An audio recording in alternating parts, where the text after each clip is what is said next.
Faith Meets Fate, where we explore connection and meaning through the stars. Hi, welcome to Faith Meets Fate. We're Bianca, Mindy, and Ryan, and this is the opening scene for some of the outtakes that we do, which you might notice are some of our casual conversations that we have.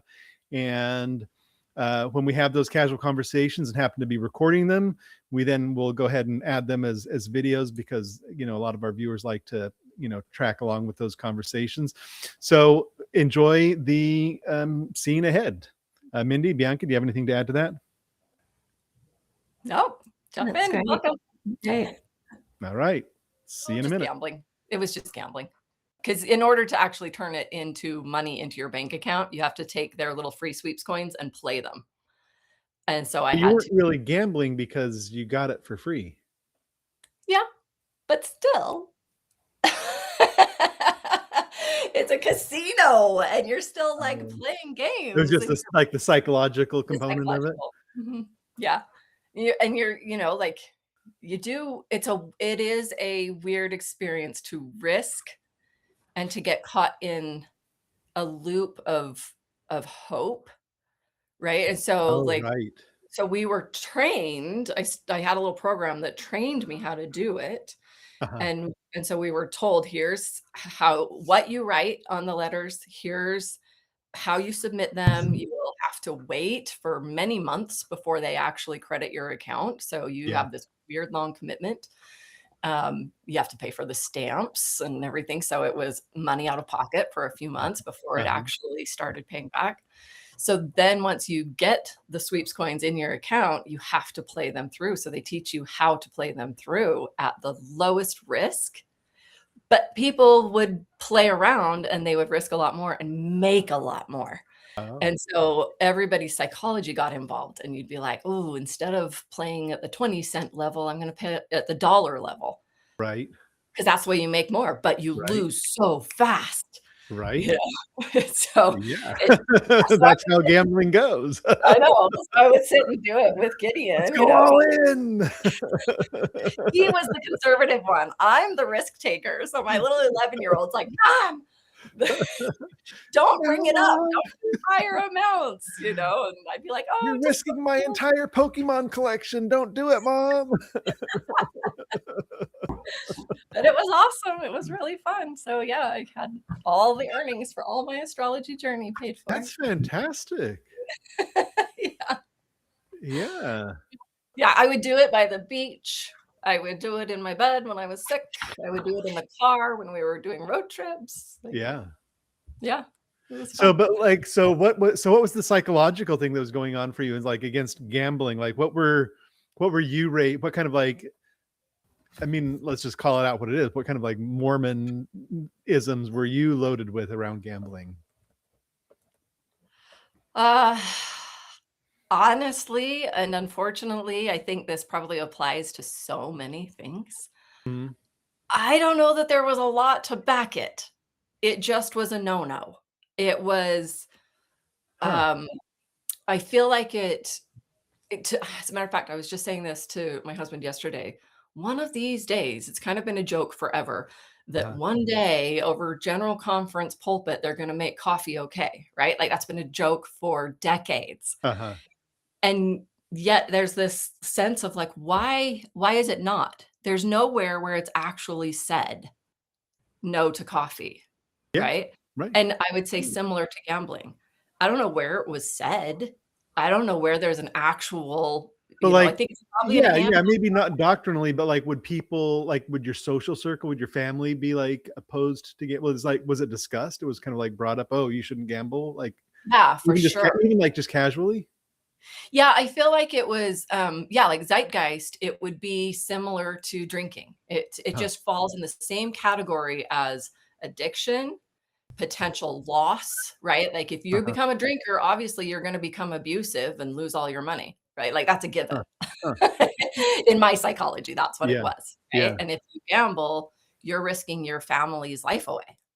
It was like 1-to-1. Yeah. And so I think it was just a psychological thing. I don't know. Bianca, did you have that same experience where it was just a no-no?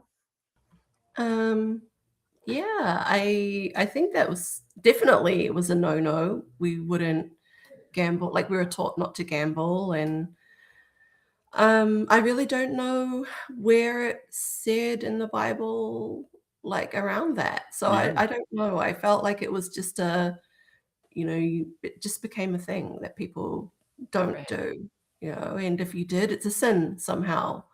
But I don't know if there's anything in the scriptures that say yeah. warn against I it. kind of feel like I grew up with that same kind of feeling in the zeitgeist, but I don't know where it comes from. And Mm, like in my nuclear family, it didn't come from my nuclear family really. mm, Because like I remember as a kid, we'd go like on family vacations and we'd like stay at like Circus. I remember being in Circus Absolutely. in Reno, right? Of And course. so, my dad would, let us take money out of our earnings, our accounts that we'd earn allowance from, and we could, take it and give it to him. And then he would go to the slot machine for us and put it in No and way. give us our earnings, right? So, like, but at the same time, I kind of resonate with what you're talking about from a zeitgeist perspective, Yeah. but I don't know where it came from. Like, I don't like it's not like in any kind of like, if you're doing the temple interview, they don't say, "Are you a gambler?" Right? Right. mm, Yeah, that's so mm. wild. And actually, thinking about in astrology, we have the Hermetic lots, right? Yeah. Like to draw a lot Yeah, we was cast something that lots. you would cast lots, right? We Like that's biblical, is to That's what cast we do. We lots. cast lots. I mean, that draw a straw, that's gonna come out of the Bible. So is that just a different form? Like, what happened? I don't know. I mean, I Mm, get it. I do get Yeah. it because like I was just saying, the psychology gets messy. Yeah. You really get a little bit delusional, mm, I think Neptune gets in there and is like, "Just drop that another dollar, make it 5, make it," Right. and Right. you keep thinking, Yeah. and you'll end up like a couple of times I would play through, like you said, the money that I wrote to get, so it Yeah. was free money essentially, Yeah. and then I would play it through in order to turn it into something that could be deposited into my bank. Right. But because I was, like, on a run or something, I would continue to play it back through, like, you can run it back, Right. you know, Right. and end up losing it all. Right. And so mm, then it's like, well, I just spent a week writing, Mhm. broke my arm, there went a couple $100 because I Right. just got greedy. Was hoping that Yeah. I'd hit the big one, Yeah. So I see how it messes you up. Yeah. yeah. Also, I was just thinking about that. Do you think that?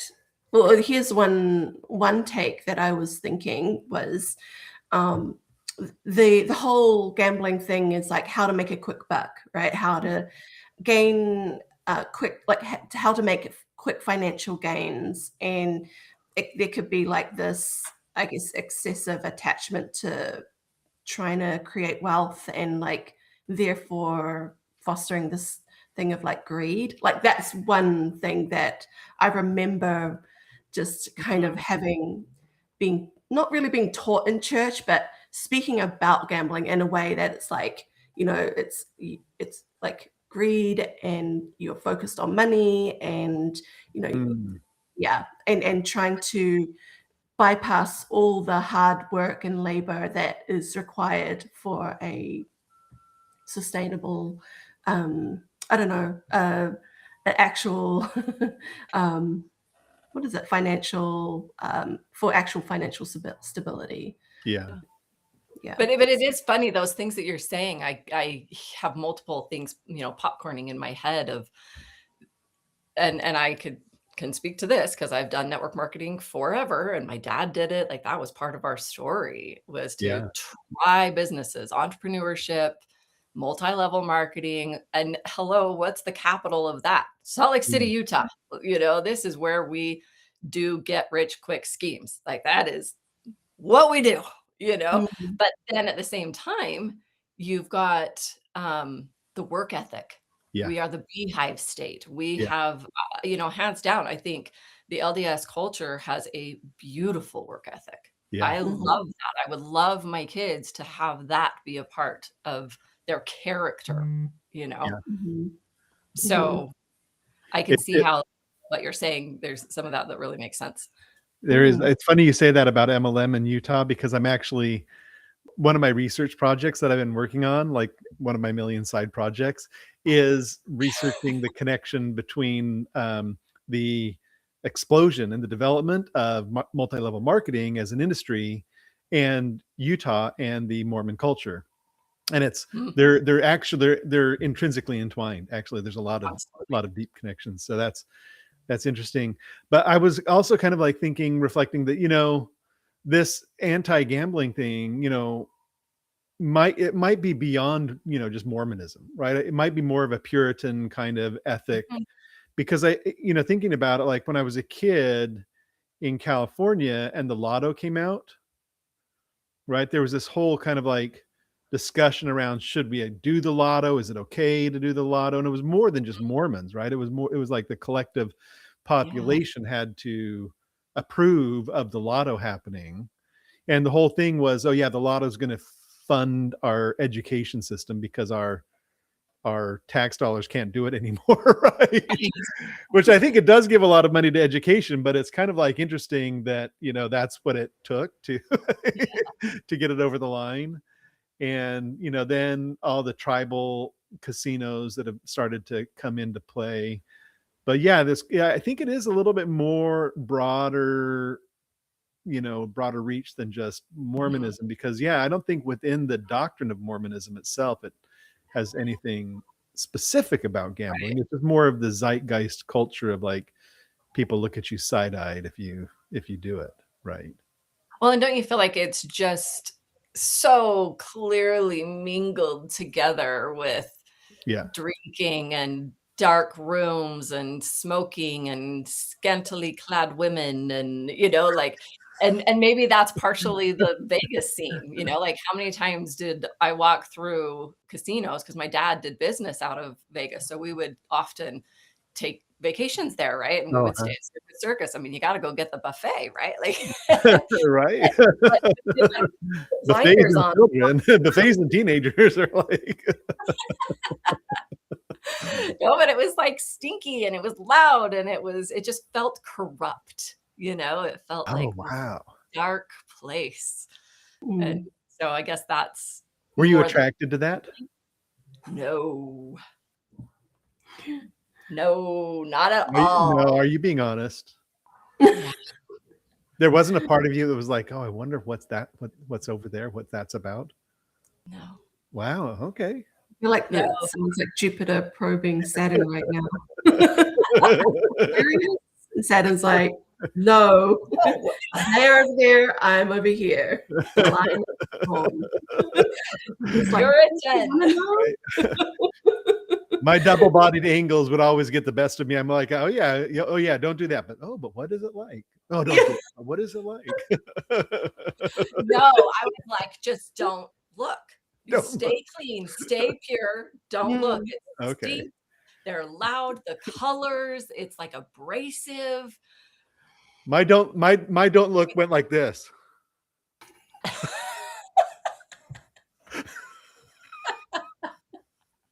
A little peeping Tom. Oh, that's funny.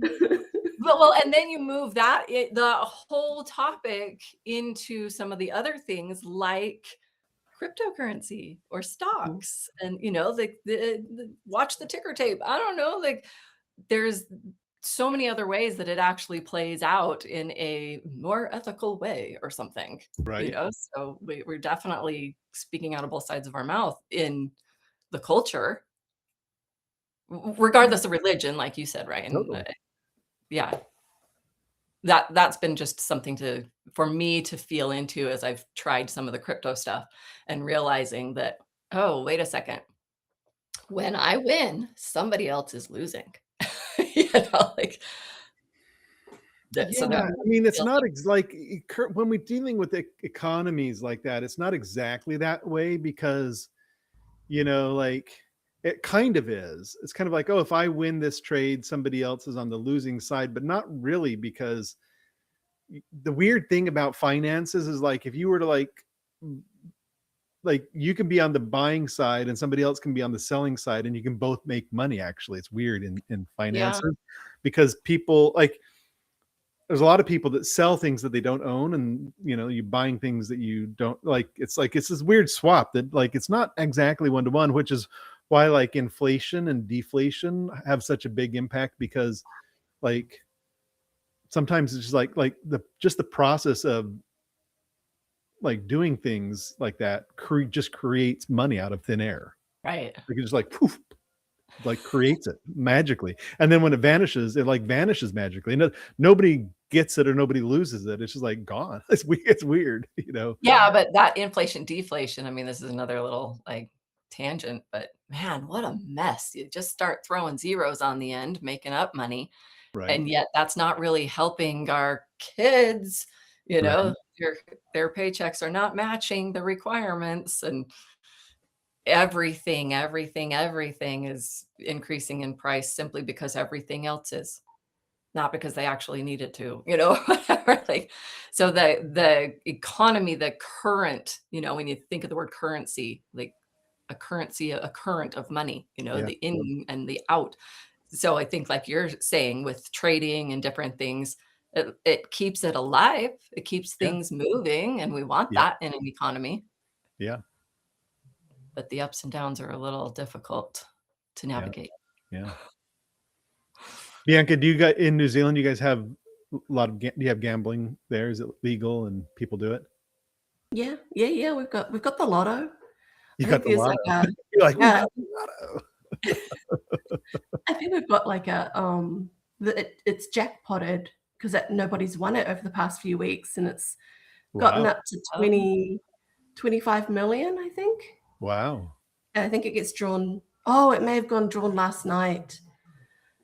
Sometimes I'll pick up a lotto ticket. Sometimes, I don't know. When it jackpots to these massive numbers, I'm like, ooh, I want to be part of this. Yeah. Never win anything though. Yeah. But there's that other part of the conversation of when there's a jackpot. I mean, we've all heard this. Somebody wins, and what's the statistic? Within a year or something, they're back to poverty. So like you were saying, Bianca, how much is there a lack of education of the work to get there, to develop the skills and the character traits to actually be able to manage and maintain it? And so I can see that there's a bit of a dilemma in that. I don't know that that falls within a moral category, but it exists. Yeah. I remember like not, being like, having the gambling aversion to buying a lotto ticket when I was younger, probably all the way up into my mid 20s even. I mean, maybe even into my early 30s. But where it switched over for me was in doing the office pools, right? Like the office, like the jackpot gets up and everybody's like, okay, everybody chip in $5 and we're all gonna go down and buy tickets. Yeah.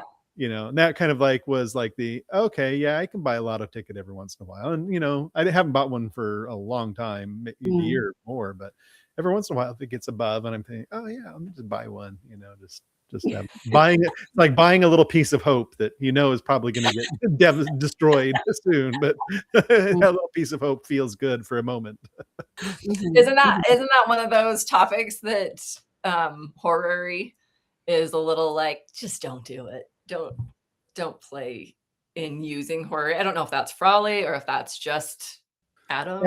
Adam is like that. I don't know about Frawley. I've just read his book, and I think he has sections on gaming in his book. But I know astrologers that use Horary to gamble and make a living at it. Yeah.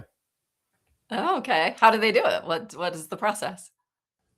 They just cast Horary. Yeah, they cast Horary, find their signifiers. I mean, I'm not an expert at it because I don't use it for gambling, but they've talked with me that like they'll go down and use it for horse races, figuring out which horse is going to win, and yeah. Would you start with the electional? I think they just use Horary, straight out Horary. They don't elect which. I think they just do it for every race. Horse racing is the one that I know is most common. Horse racing or like sports, things like that. I don't know anybody that uses it for like pure games of chance, like a slot machine or something like that. they use it for something where there's living beings in play, and each living being has their own karmic thread, so to speak, and they cast their horary and so I mean, there's justification for why it works for them, but I've never done it. But yeah, there are astrologers that use horary to gamble and make money, and I'm sure there's some that use it to gamble and lose money too, which is how gambling goes. Well, it would be an interesting thing to just learn about, not necessarily because, I want to go do a lot of gambling, but because I feel like that would deepen the understanding of horary signifiers, how they play out. Yeah, I don't think horary, and I know this is I'm what is the right word? This is maybe heretical, or what's the word when you're going against, like, anti-doctrinal or something. But I don't think of horary as like you learn horary and you learn the signifiers to learn the technique to make the judgment on the chart. But it's really, that for me is like the process of learning and practicing is what's developing your attunement to being able to listen to the intuition that comes from the oracle itself. Because even with as many rules as there are in horary, two people can come to different conclusions.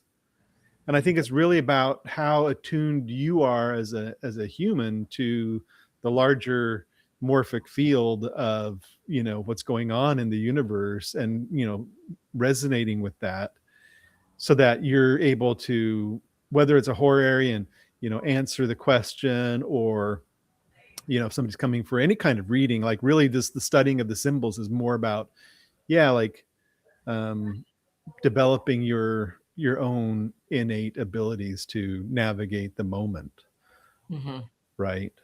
Yeah. I know. That's how I feel about it, Yeah. And maybe I've already said this, forgive me if I'm repeating myself, but in my Qigong studies, it felt very similar. There's a lot of structure to medical Qigong, right? Like to really learning the body, learning the meridians, learning all the acupuncture points, learning the techniques. There's a lot, I mean, there's a full doctorate program, and I'm halfway through that. So still working, but wow, cool. I didn't know that. Yeah, that's cool, Mindy. Yeah. So that's one thing that I love that my teacher would say is learn the form to forget the form. Yes. So it's just like driving a car, right? You have to learn the nuances. You have to learn the techniques. Right. But as soon as you get comfortable with it, I mean, I don't know if any of the three of us could pass a driving test right now. Like we know how to drive. But when it comes down to the little ask these questions or whatever, I don't know that we get it. And I know when I'm doing an astrology reading or I'm doing a Qigong treatment, I know the protocols. And I love having the guide. There's a little bit of a framework, but once you get into the groove and you're connected as the divination starts to flow, oh man, you just shoot off all over the place. And that's why the chart can be absolutely wrong and you still give the right answer. Oh yeah. Right? You can get the wrong. Have you ever done a chart at the wrong time, like a full reading? Yeah. 100%. And it's wildly accurate. Wildly accurate. Yeah. Yeah, absolutely. That's what I mean. Like it's not about how right the symbols are within some kind of external legal framework of those symbols. It's about the process of learning these kinds of things is a very mercurial process, is a very mercurial discipline and art form. And as we learn the symbols and learn the techniques and processes, it's like strengthening our mercurial component in our charts, right? And then by strengthening that mercurial component, we're able to navigate the realms, right? Yeah. And be the messenger between the two realms. Yeah. Yeah. That's awesome. I love how that came together. Yeah. Today on what we're looking at, we hit this point last time, didn't we? We came together on a new moon, didn't we? I think we were recording. Was it a month ago? Oh, no, 2 weeks ago. 2 Yeah. weeks ago, and Yeah. and we've got the That's about right. Yeah. Sag moon. This Yeah. Because last week I was at Norwalk. Yeah. yeah, Mhm. Yeah. Mhm. kind of fun to come together with that, Yeah. Sagittarius, All talking right. about like pulling all the pieces together. Right. Mhm. Yeah, with the sun in Gemini and the moon coming up to being in Sag. Yeah, I also was wondering where would we see gambling in the chart? Hmm. I was thinking fifth This house. house. Fifth house. Fifth house Yeah, is the house of the gambling obvious. for Yeah, sure. okay. Yeah.